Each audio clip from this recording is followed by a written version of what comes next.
This is Tom Fox. I'd like to welcome you to the newest addition to the Compliance Podcast Network, the Compliance Tip of the Day. This is the podcast where you bring you daily insights and practical advice on navigating the ever-evolving landscape of compliance requirements. Whether you're a seasoned compliance professional or just starting your journey, my aim in this podcast is to provide you with a bite-sized, actionable tip to help you stay on top of your compliance game. Join us as we explore the latest trends from the Department of Justice, share some best practices, demystify complex compliance issues to help keep your organization doing business ethically and in compliance, and at the end of the day, more profitably. Tune in daily for your dose of compliance wisdom. Let's make compliance a little less daunting, one tip at a time. Now a word from the sponsor of the Compliance Podcast Network, Ethico. In compliance, the value of anonymous reporting is undeniable. But with Ethico, anonymity doesn't mean a loss of connection. Our blinded, two-way communication fosters an environment of trust and confidentiality, encouraging open and honest dialogue.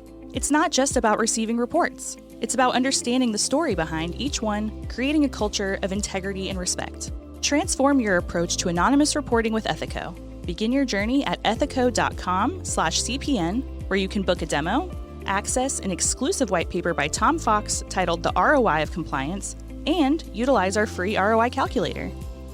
We continue our exploration of corporate culture by looking at an interesting intersection of a toxic culture and the fraud triangle. This comes to us from an article in Forbes magazine entitled, How Does Corporate Culture Fuel Fraud? Start with Volkswagen and Wells Fargo. And the authors had a 5-point analysis or process for different types of rationalizations from the fraud triangle, which are attributes of a toxic culture. Number one, denying responsibility. This is when offenders deny responsibility by pleading ignorance that they were acting under orders or contending that larger economic forces caused them to act. Next, denying an injury. This is where an offender excuses their behavior if there's no clear injury or harm. 3, denying a victim. Here, offenders will claim the victim deserved the harm or were not known. 4, condemning the condemners. This is where you attack the whistleblowers or others, such as the regulators or prosecutors. Number 5, appealing to higher loyalties. This is where fraudsters claim they are protecting a boss, employee, shoring up a business, or maximizing shareholder value.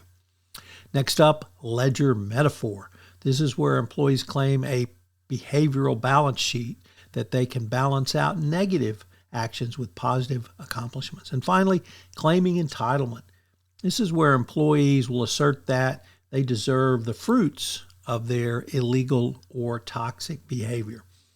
If you see or hear any of these, you need to really move to address the systemic problem that they will inherently create.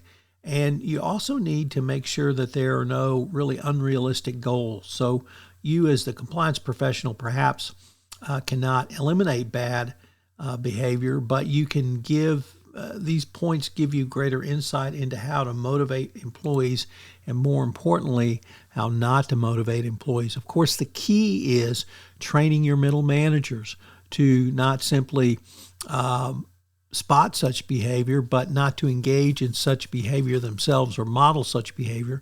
Because if you have middle managers who engage in such behavior and get away with it, the employees under them will clearly get the message. As you know, this month's sponsor of the Compliance Podcast Network, including this podcast, is Ethico. Have you ever wondered about the ROI of your compliance program or had concerns with presenting budget proposals to your CFO? Well, I partnered with Ethico to write a white paper on the ROI of compliance and how you can think through compliance as an investment strategy. Ethico has put together a ROI calculator for you. Check them out on the website. This is Tom Fox again. This new podcast, Compliance Tip of the Day, will appear daily. And frankly, it's one of the most requested topics for a podcast that I get on a regular basis. It's going to be short and sweet with one tip with some takeaways that you can utilize to implement into your compliance program.